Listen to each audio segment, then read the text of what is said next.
भारत माता की, भारत माता की। आज शहरी विकास विभाग के अंतर्गत चयनित हमारे सफाई निरीक्षकों के नियुक्ति पत्र वितरण कार्यक्रम में मंच पर आसीन हमारे राजपुर विधानसभा के लोकप्रिय विधायक आदरणीय खजानदास जी, रायपुर विधानसभा के लोकप्रिय विधायक आदरणीय उमेश शर्मा काऊ जी, कैंट विधानसभा की लोकप्रिय विधायक श्रीमती सविता कपूर जी, सचिव शहरी विकास श्री नितेश जी, अपर सचिव और निदेशक श्री विनोद गिरी जी, MNA यहाँ नमामि जी,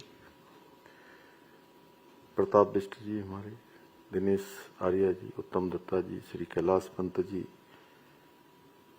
और सभी हमारे आए हुए सभी अतिथिगण और शहरी विकास विभाग के सभी अधिकारीगण, सभी कर्मचारीगण और आज जिनके निमित्त ये कार्यक्रम यहाँ पर आयोजित हो रहा है, ऐसे हमारे सभी नवनियुक्त सफाई निरीक्षक, मैं आप सभी को आज के इस अवसर पर मैं एक तो सबसे पहले आप सबको बधाई देता हूँ, सबको शुभकामनाएं देता हूँ और आज का दिन आपके जीवन के अध्याय में एक नई जिम्मेदारी के रूप में आज के दिन से आपकी शुरुआत हो रही है और अब आपके पास बहुत सारी जिम्मेदारियां आनी हैं और स्वच्छ भारत अभियान जो चल रहा है और हम लोगों का राज्य पर्यटन आधारित राज्य है।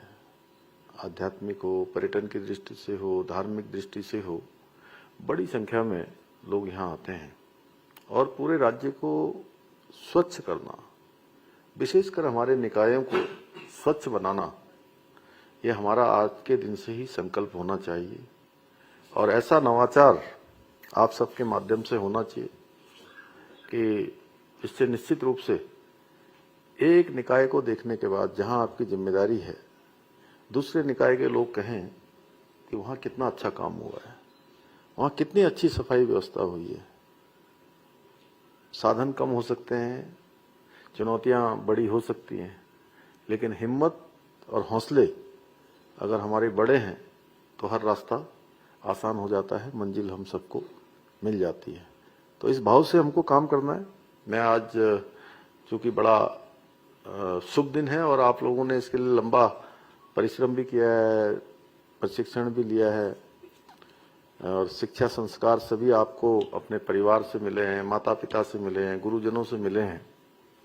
मैं उन सभी का भी बहुत अपनी तरफ से आपके माता पिता, आपके गुरुजनों को, उन सबको भी मैं बधाई देता हूं जिनके मार्गदर्शन से आप आज इस मुकाम को हासिल कर रहे हैं।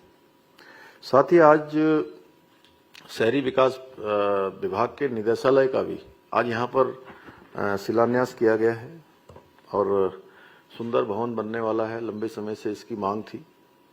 एक ही स्थान पर काफी सारे हमारे कार्यालय भी हो जाएंगे, अच्छी व्यवस्थाएं भी हो जाएंगी, वहां से अच्छी मॉनिटरिंग भी हो जाएगी। पूरे राज्य के अंदर सभी निकायों से संवाद भी अच्छा स्थापित होगा। भाइयों बहनों, राज्य गठन के समय हमारे प्रदेश में केवल जहां 63 स्थानीय निकाय थे, आज प्रदेश में एक बड़ा ढांचा हमारा इस क्षेत्र में खड़ा हो गया है। 11 नगर निगम, 46 नगर पालिकाएं और 51 नगर पंचायत सहित कुल 108 स्थानीय नगर निकाय हैं और ये सभी इस बात का प्रमाण है कि आज शहर विकास और आर्थिक गतिविधियों के महत्वपूर्ण केंद्र बन चुके हैं और ये हमारे सपनों को साकार करने के स्थान बन चुके हैं, संकल्पों को सिद्धि तक पहुंचाने के स्थान बन चुके हैं और हमारी सरकार इन शहरों को स्वच्छ, सुव्यवस्थित, आधुनिक बनाने के लिए प्रयास कर रही है। इस दिशा में हमारे स्थानीय निकायों की भूमिका अत्यंत महत्वपूर्ण हो जाती है।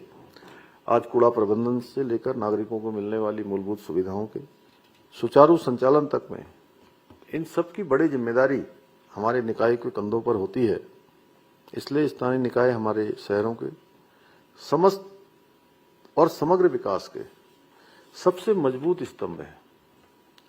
आज नियुक्ति प्राप्त करने वाले हमारे सभी जो सफाई निरीक्षक हैं वो इस नींव के पत्थर हैं, और नींव का पत्थर आप सब जानते हैं ना, पत्थर मजबूत होता है, फाउंडेशन मजबूत होती है और उसी पर पूरी बिल्डिंग बनती है।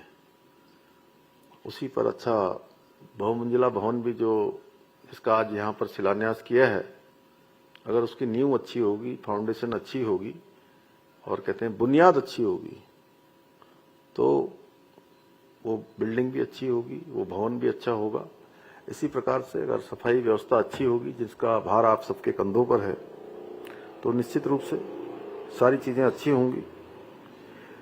भाइयों बहनों, पिछले करीब 5 वर्षों में शहरी निकाय में 63 हमारे अधिशासी अधिकारियों की नियुक्ति हुई है, 22 कार्य एवं राजस्व निरीक्षकों की, 32 अवर अभियंताओं की नियुक्ति पत्र प्रदान किए जा चुके हैं और आज 63 सफाई कर्मचारियों निरीक्षकों की नियुक्ति के साथ ही ये संख्या अब हमारी बढ़ने जा रही है और निश्चित रूप से इससे हमारी कार्यक्षमता भी बढ़ेगी और अधिक हमारी जो व्यवस्थाएं हैं और अधिक मजबूत होंगी।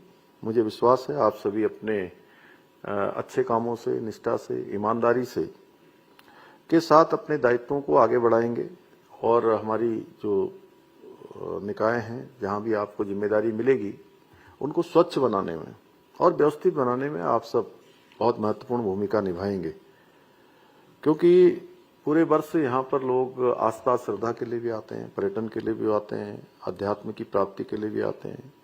हमारे यहाँ 4 धाम हैं, गंगा यमुना आदि, कैलाश से लेकर अनेक स्थान। अभी मैं कल ही एक दिन पहले अभी मैं टनकपुर में था, तो होली एकादशी से, जिस दिन से होली होती है उस दिन से पूर्णागिरी का मेला प्रारंभ हुआ और उत्तर भारत का एक बड़ा मेला है। वो आस्था और श्रद्धा का बहुत बड़ा केंद्र है। माँ पूर्णागिरी का धाम,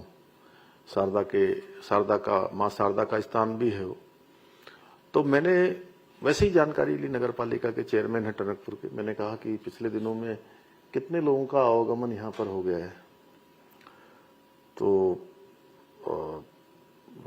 12 दिन में लगभग 4 लाख लोग माँ पूर्णागिरी के दर्शन कर चुके हैं। यानी पूरे अगर वर्ष भर की बात करें तो 25-30 लाख लोग वहां भी दर्शन करते हैं। मैं एक स्थान की बात बता रहा हूँ, ऐसे हमारे यहाँ अनेक स्थान, ऋषिकेश, देहरादून, मसूरी, हमारा यहाँ चक्राता का क्षेत्र, धनोल्टी का क्षेत्र, जहां जाइए आप लोगों की बड़ी संख्या आती है। 4 धामों में भी आती है, देवस्थान है, हमारा छोटे धारी देवी में इतने लोग आने लगे हैं, बहुत बड़ी संख्या होने लगी। सुरकंटा सिद्धपीठ में इतने लोग आते हैं। कैंची धाम में इतनी बड़ी व्यवस्था करनी पड़ती है कि आगे जाने वाले लोगों को जो है अब बाईपास उनके लिए बनाना पड़ रहा है, हमको रास्ता बंद हो जाता है। तो बड़ी संख्या लोगों की आती है और 2027 में हमारा कुंभ मेले का आयोजन भी होना है, 4 धाम यात्रा भी हमारी प्रारंभ होने वाली है। ऐसे अवसरों पर शहरों और तीर्थस्थलों की स्वच्छता और उसकी व्यवस्थाओं को सुचारू रूप से बनाए रखना अत्यंत आवश्यक है और इसमें हमारे निकायों की भूमिका अत्यंत महत्वपूर्ण है।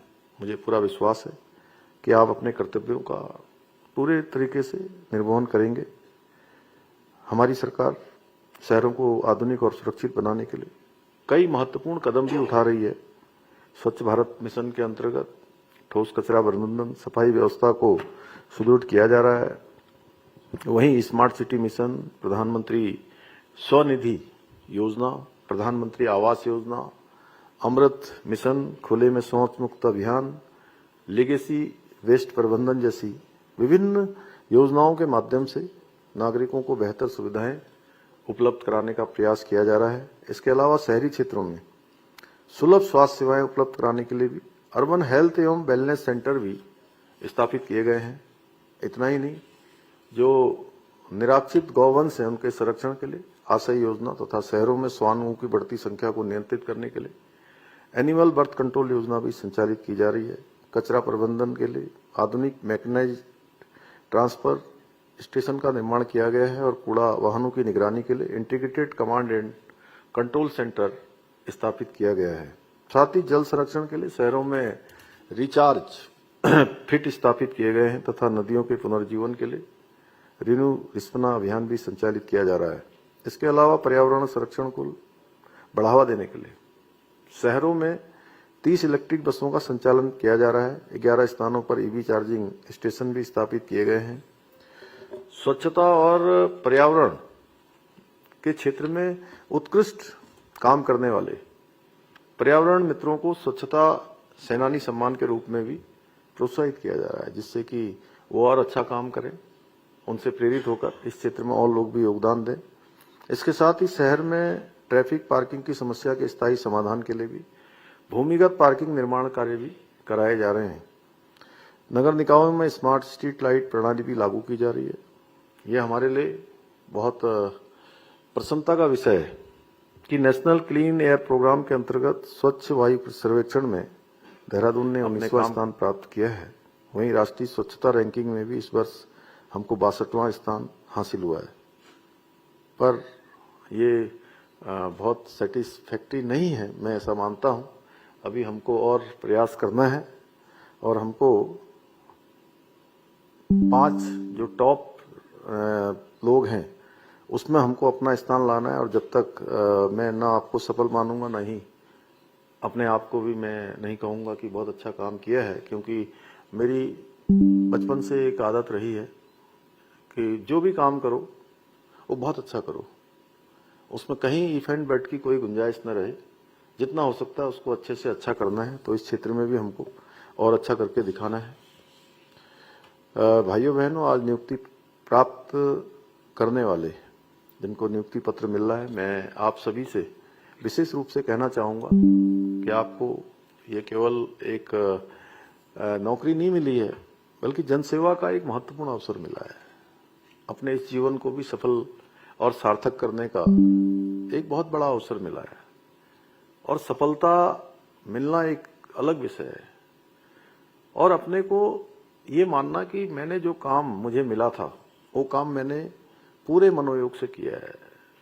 उसमें कभी ये नहीं रहना चाहिए कि मैं शुरुआत मैंने यहाँ करी और शुरुआत के दिनों से ही मैंने और अच्छा काम किया होता तो जो पिछले 15 साल मेरे चले गए वो और अच्छे हो जाते। तो इसलिए मैं आपसे कहूंगा कि पहले दिन से अपने नियम बना लीजिए, अपने काम करने का एक समय निर्धारित कर लीजिए, अपनी जीवनचर्या निर्धारित कर लीजिए। हमारा कार्य व्यवहार कैसा होगा, हमारी कार्य संस्कृति कैसी होगी। अब ये आपको जो डायरेक्टरेट से जो डायरेक्शन मिलेंगे वो अलग हैं, लेकिन आपको स्वयं के लिए अपने भी नियम बनाने होंगे, स्वयं का अनुशासन बनाना होगा। स्वयं का नियम, संयम, अनुशासन ये बनाकर अगर हम काम करेंगे तो मुझे लगता है कि हमारा जीवन सफल भी होगा और सार्थक भी होगा। आप सबको याद होगा, एक समय था हमारे प्रदेश के अंदर सभी छात्रों के मन में, युवाओं के, नौजवानों के मन में बड़ी परीक्षाओं को लेकर शंका होती थी।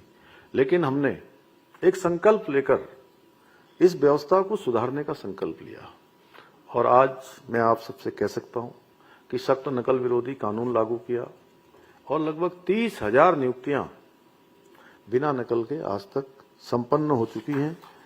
और आने वाले समय में जितने भी अब आंकड़े आते रहते हैं अखबारों में कि इतने हैं इतने हैं, हम कह रहे हैं जितने भी हैं उन सभी पदों पर, एक एक पद पर हम नियुक्ति की प्रक्रिया जब तक पूरा नहीं करेंगे तब तक ये हमारा अभियान निरंतर चलता रहेगा।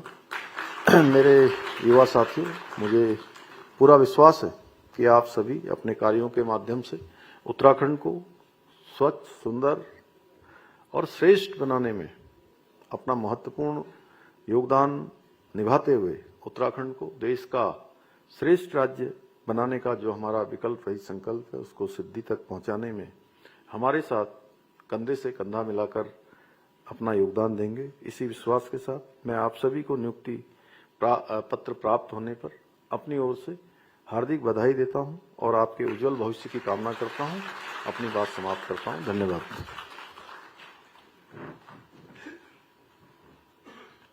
बहुत बहुत धन्यवाद माननीय मुख्यमंत्री जी,